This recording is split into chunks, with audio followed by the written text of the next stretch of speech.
92.7 FM WMDX, Madison's real news and great conversation. Here's your Daily News Roundup. For 92.7 WMDX News, I'm Savannah Tomei-Olson. Thousands of people here in Madison may have been exposed to measles. A UW student who lives off campus has tested positive. Staff from Public Health Madison-Dane County say the student likely caught it during international travel. But around campus, there are lots of people in a small area. That means lots could have been exposed.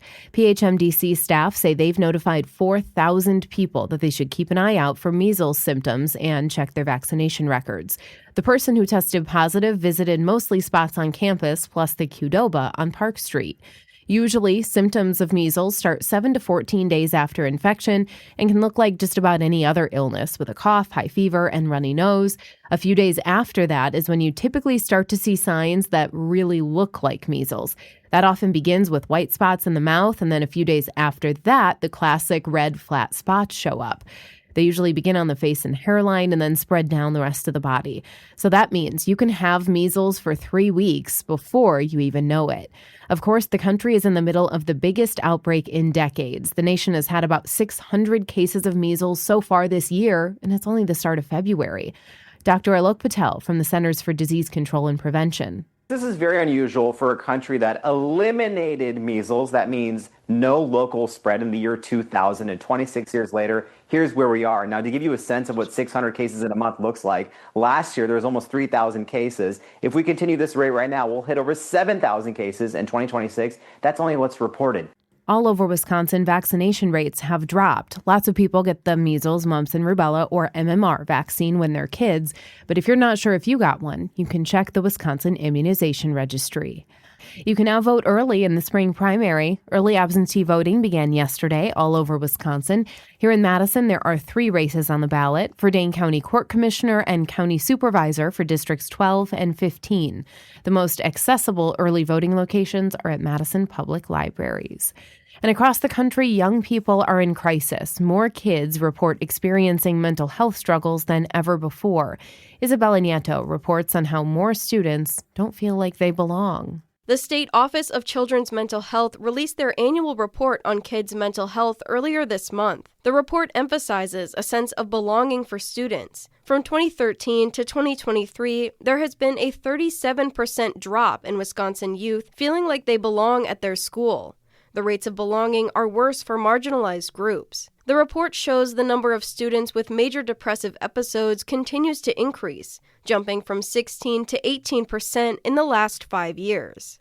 There has also been an over 10% increase in the rate of young adults who have a mental illness. The office also reports some improvements statewide. Since 2024, there has been a slight decline in LGBTQ youth considering suicide in Wisconsin, dropping from 42 to 39%. And compared to 2020, foster care placements and teen pregnancy have decreased, and the number of adults with a college degree has increased from 31 to 35%. Wisconsin schools also have more mental health support services. The report shows schools have more nurses, social workers, counselors, and psychologists. That's Isabella Nieto reporting. I'm Savannah Tomei-Olson, 92.7 WMDX News. With Civic Media News, I'm Terry Miller. Wisconsin took another pounding from storms last night with tornado and high winds.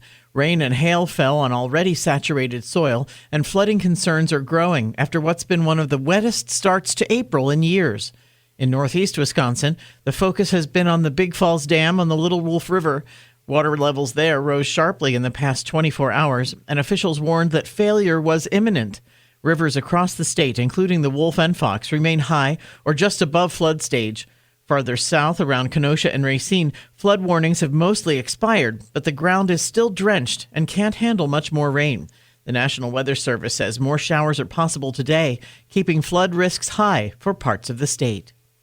5 Republican state senators are now sitting out this fall's election after Jesse James said today he won't run again.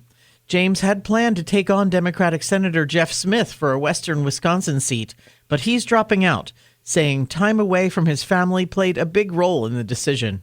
His choice means Republicans lose another possible candidate in what's already a tight race to keep their majority. The GOP started this session with 18 seats to Democrats' 15 and will need to win at least 2 of 4 swing seats to stay on top. Senator Howard Markline is now the only Republican planning to run again in those contested districts. And a lab worker at the University of Wisconsin-Madison is in trouble with the law.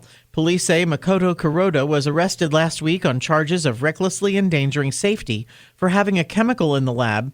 It's unknown what the chemical was, but police were called when an odor was coming from the facility. The 41-year-old Madison resident was taken into custody and booked into Dane County Jail. Officials called it an isolated incident, adding there's no danger to the public. More news is available at civicmedia.us. Another loss for Milwaukee. Hi, I'm Mike Clemens with sports. Baseball. When the Brewers host the Blue Jays tonight, they'll be trying to snap a 6-game losing streak. The Crew losing 9-7 last night in extra innings. They're now at 500 with a record of 8-8. Tonight it's Chad Patrick on the mound for Milwaukee against the Blue Jays right-hander Dylan Cease. Christian Yelich is out, placed on the 10-day IL with a groin injury. One report, though, says he could be out 4 to 6 weeks. The Wisconsin Badgers have named Marcus Sedberry as the interim AD to replace Chris McIntosh as athletic director. Sedberry's been an assistant the past 4 years. Head coach Luke Fickell says McIntosh told him last week he was leaving for a job with the Big Ten. As Mac and I sat and we talked about having a guy, if you know him really well and you could sit down and be friends with. But we all understand this is big boy ball and this is a big business, and it comes down to doing your job and doing it really well. And what helps the relationship best of all is having success on the field and having a good product. That's Luke Fickell with Sports. I'm Mike Clemens. We have a chance for a few more scattered showers and thunderstorms later today into tonight, and a couple of those could be strong to severe, so another day to be weather aware. Our high 71 tonight, mostly cloudy, 53 tomorrow. Another shot at scattered thunderstorms with a high near 70. I'm meteorologist Sean Cable. That's your Madison News Roundup from WMDX. Find more news anytime at WMDXradio.com. Subscribe to this podcast on Spotify, Apple, or wherever you find your podcasts.